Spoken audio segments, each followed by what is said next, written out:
अपने गांव और आसपास के गांवों के बच्चों के भविष्य को संवारने में जुटी ये है औरंगाबाद के रफीगंज प्रखंड स्थित कड़सारा गांव की संगीता, जो इन बच्चों को निःशुल्क शिक्षा दे रही हैं और अपने इलाके के लिए एक मिसाल बन चुकी हैं।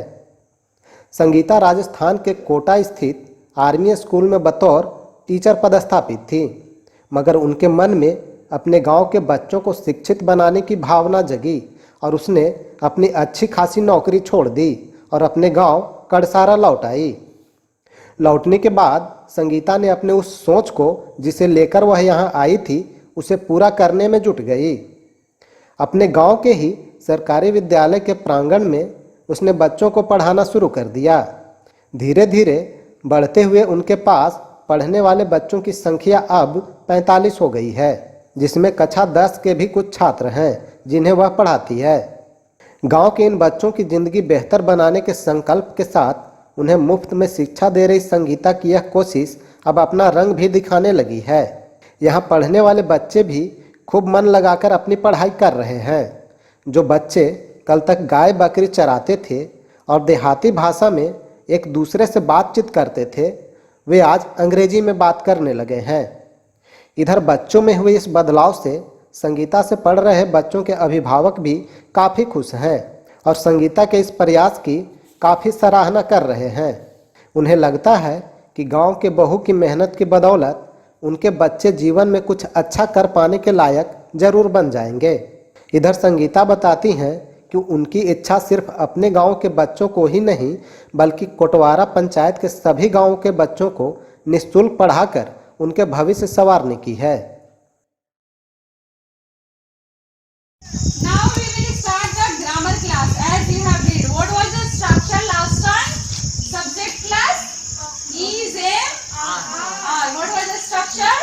Subject plus is am are. There. I read in class. You have to say.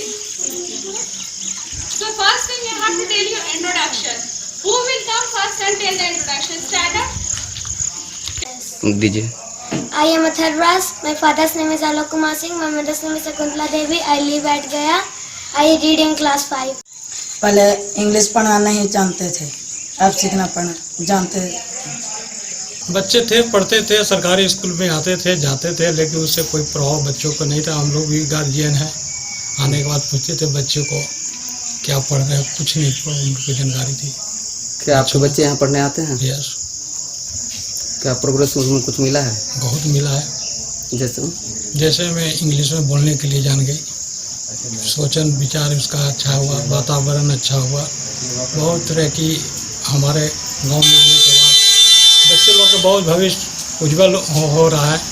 आज जो बच्चे पढ़ने के नाम से डरते थे, आज सुबह उठते हैं मॉर्निंग में और तुरंत यहाँ स्कूल पर पहुँच जाते हैं। इसके पहले जो था मैं आर्मी स्कूल में थी। आर्मी स्कूल में परमानेंट जॉब थी मेरी, जिसका पैकेज भी काफ़ी हाई था, 40-45,000 के अराउंड। लेकिन यहाँ से एक लड़की मेरे यहाँ रहने आई थी कुछ दिनों के लिए और उसकी पढ़ाई मैंने देखी। वो 3rd स्टैंडर्ड में थी, आदिति नाम था उसका। तो उससे मुझे उसकी पढ़ाई और उसकी जो ललक थी वो मुझे यहाँ लेकर आ गई। उसने कहा कि मैम हम लोग को पढ़ाने वाला कोई नहीं है वहाँ पे, और आप अगर चलोगे तो हम ज़रूर पढ़ाई करेंगे और हमारे जैसे और भी मतलब कई बच्चे हैं जो पढ़ाई करना चाहते हैं। तो ऐसा जब उन्होंने कहा तो फिर मुझे लगा कि नहीं, मुझे जाना चाहिए और उन बच्चों को पढ़ाना चाहिए। जब मैं यहाँ आई, कुछ दिन पढ़ाया, काफ़ी प्रोग्रेस मुझे देखने को मिली बच्चों में। और उनका जो एक्साइटमेंट था, जो 5:30 बजे से वो आते हैं, 7 बजे तक पढ़ते हैं, शाम को भी वो बच्चे आ जाते हैं जो छोटे बच्चे होते हैं, उनको राइमिंग मेथड से मैं उनको आगे बढ़ा रही हूँ। तो ये प्रोग्रेस जो है वो मुझे काफ़ी प्रेरित करता है कि मैं उनको और पढ़ा के आगे बढ़ाऊँ। तो इसके लिए हमने स्कूल का जो हमारा कैंपस है उसको चुना है, क्योंकि स्कूल तो खोलना नहीं है। इसमें हमने सामाजिक दूरी बना रखी है और मास्क का यूज़ करते हैं बच्चे, और प्रॉपर सैनिटाइजेशन के साथ यहाँ पे बैठते हैं। अच्छा, अभी कहाँ से बच्चे यहाँ पढ़ने आते हैं? यहाँ पे कड़सारा गांव के सारे बच्चे पढ़ने आ रहे हैं, और आगे की जो हमारी प्लानिंग है वो हम कोटवारा पंचायत के जितने भी गाँव हैं उनमें धीरे धीरे आगे बढ़ना चाह रहे हैं और बच्चों को लेना चाह रहे हैं ताकि वो भी पढ़े और आगे